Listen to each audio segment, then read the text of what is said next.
Congress over the central agency's raid at the offices of political consultancy firm IPAC and its director's residence relating to a 2020 coal scam case. The TMC alleges that the ED attempted to take sensitive data, election data and documents related to its strategy for the upcoming 2026 assembly polls.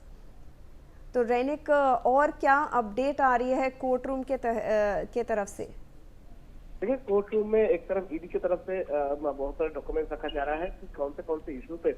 वो लोग ये छापामारी किए थे और कौन से evidence के बेसिस पे ये छापामारी किया जा रहा था। ऐसा एविडेंस इंफोर्समेंट सेक्टर की तरफ से रखा जा रहा है, जिसमें अनूप मांझी के साथ किस तरीके से कनेक्शन था कोल स्मगलिंग का और कोल स्मगलिंग का इन्वेस्टिगेशन में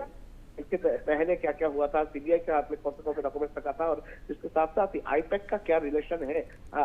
मनी लॉन्ड्रिंग मामले पर आईपैक का किस तरीके से कनेक्शन था, वो डॉक्यूमेंट रखा जा रहा है। और इसी बेसिस को सामने रखते हुए ईडी स्टैब्लिश करने का कोशिश कर रहे हैं कि इलीगल तरीके से नहीं, वो लोग सही लॉ के अंडर में रहते हुए ये जो इन्वेस्टिगेशन इसको आगे बढ़ाने के लिए ये जो सर्च ऑपरेशन ये कॉन्टेक्ट किए थे। दूसरी तरफ ममता बनर्जी की तरफ से ये सर्च ऑपरेशन को टेम्पर किया गया है और उसके साथ साथ ही ममता बनर्जी की तरफ से जो डॉक्यूमेंट छीना गया है उसका जो एविडेंस, वो एविडेंस भी आज कोलकाता हाईकोर्ट में पेश किया जा रहा है। दूसरी तरफ से ममता बनर्जी का जो डिफेंस लॉयर है उनके तरफ से भी जो मामला ईडी के खिलाफ में किया गया है, ममता बनर्जी को पार्टी किया गया था, उसी टाइम पे ममता बनर्जी की तरफ से जो लॉयर थे उनकी तरफ से भी कहा जा रहा है कि ममता बनर्जी कौन से ग्राउंड पर एनफोर्समेंट डायरेक्टरेट के काम पे रुकवा दिया है और किस तरीके से कौन से डॉक्यूमेंट्स वो लेके आए हैं, वो भी आज डिटेल्स जो है वो कोर्ट में बताया जा रहा है। जस्टिस सुब्रा घोष के बेंच पे ये हियरिंग जो है ये चालू हो चुका है, ये हियरिंग चल रहा है और हियरिंग खत्म होने के बाद ही सुब्रा घोष की तरफ से डिसीजन दिया जाएगा। और ये भी रैनिक हम इस बारे में भी हमने बात की है कि ईडी की जो स्टेटमेंट आई थी उन्होंने क्लैरिफाई किया हुआ है कि ये पॉलिटिकली मोटिवेटेड नहीं है और ये एक स्कैम से रिलेटेड है और इसलिए ये किया गया था और सब कुछ पीसफुली जा रहा था। इन्होंने कोर्ट रूम में भी यही कहा है कि पीसफुली जा रहा था जब तक कि जो वेस्ट बंगाल की चीफ मिनिस्टर है वो आई और उन्होंने फोर्सिबली एविडेंस लिया। एकदम देखिए, एनफोर्समेंट डायरेक्टरेट की तरफ से कल स्पष्ट किया गया था कि ये पूरा जो इन्वेस्टिगेशन किया जा रहा है ये कोल स्मगलिंग केस में किया जा रहा है, जिस कोल स्मगलिंग केस में एनफोर्समेंट डायरेक्टरेट के हाथ में बहुत सारे ऐसा एविडेंस है जिस एविडेंस में 10 करोड़ रुपया का ट्रांजैक्शन आईपैक का कंपनी के साथ देखने को मिला है और इसी ट्रांजैक्शन को ढूंढने के लिए ये जो इन्वेस्टिगेशन इसको किया जा रहा है और 60% जो है वो किया जा रहा है, ऐसा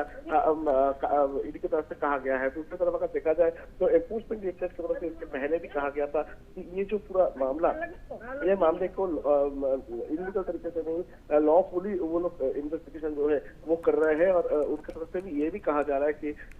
ममता बनर्जी की तरफ से उनका काम में रुकवा डाला गया है और इन्वेस्टिगेशन को टैम्पर किया गया है। जी रैनिक हमारे साथ बने रहे। In fact all right, we will try to in fact get you the latest updates regarding this. The matter now stands adjourned due to commotion in the courtroom. The hearing was adjourned in the Mamta versus ED case because there was commotion in the courtroom. तो रैनिक अगर मैं आपके पास आ सकती हूँ इस update के साथ, कह रहे हैं कि जजेस जो थे वो वहाँ पर प्रेजेंट थे, वहाँ बहुत सारा कमोशन हो रहा था और इसीलिए जो हियरिंग है उसे adjourn कर दिया गया है। एक तो देखिए, जैसे कि सूत्रों के बारे में खबर मिल रहा है कि ये जो हियरिंग है इसको एडजर्न किया गया है क्योंकि जो मामला दोपहर 2 बजे सुनने का बाद था, उस मामले जब हियरिंग चालू हुआ उसी टाइम पे जजेस के प्रॉब्लम की वजह से ये जो हियरिंग का प्रोसेस है इसको एडजर्न किया गया है। ये फर्दर कब सुना जाएगा ये कुछ ही देर में कोलकाता हाईकोर्ट की तरफ से स्पष्ट किया जाएगा।